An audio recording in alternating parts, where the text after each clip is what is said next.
ये मशाल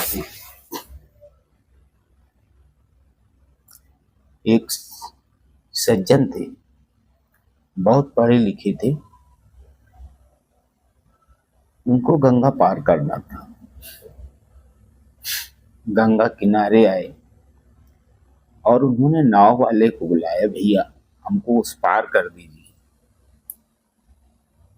नाव वाला उनको जैसे ही नाव में बैठाल करके कुछ दूर चला, उस शहरी बाबू जो बहुत पढ़े लिखे थे, उन्होंने नाव वाले से प्रश्न किया, ये बताइए आपको अंग्रेजी आती?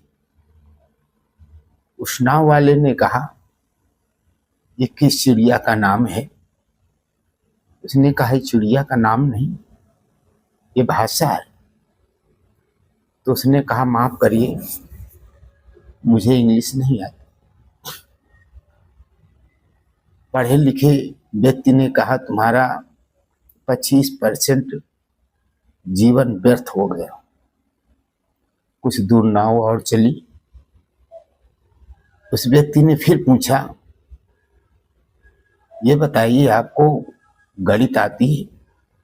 उसने कहा, नहीं मुझको गणित नहीं आती, मुझे सिर्फ नाव चलाना ही आता है। उस व्यक्ति ने कहा, तुम्हारा 50% जीवन व्यर्थ हो गया।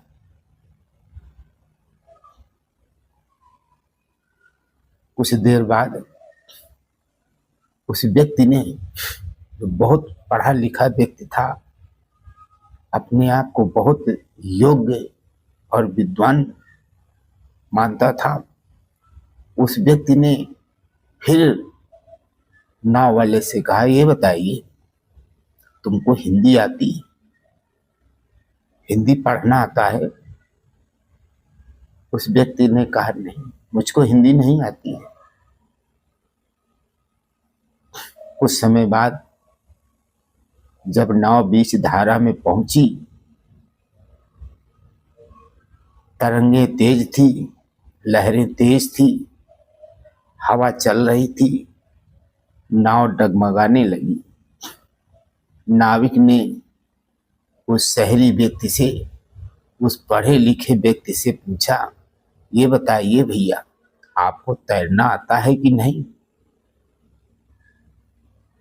उस पढ़े लिखे व्यक्ति ने कहा, नहीं भैया मुझको तैरना तो नहीं आता है। तो कहा, देखो ये भयंकर तूफान आ गया है, लहरें उठ रही हैं, नाव डगमगा रही है और मैं तो चला।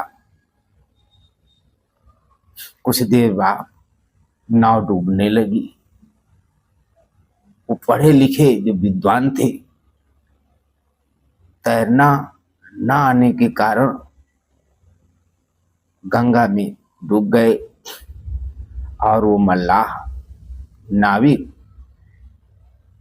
जिसे किसी भाषा का ज्ञान नहीं था, सिर्फ उसको तैरना मालूम था, नाव खेना मालूम था, उस पार निकल गया। साथियों, तरती जिससे तरनी तूने, तरती जिससे तरनी तूने, उस केवट को पहचाना नहीं, सब जानना भैया व्यर्थ हुआ, यदि तैरना तुमने जाना। मेरे प्यारे दोस्तों, यदि इस संसार रूपी गंगा में यदि हमने तैरना नहीं सीखा, तो हम भी उसी पढ़े लिखे व्यक्ति की तरह डूब जाएंगे। कहने का भाव ये है कि हमें हर विषय पर निपुण होना चाहिए, कि गुण किसी के व्यर्थ नहीं जाते।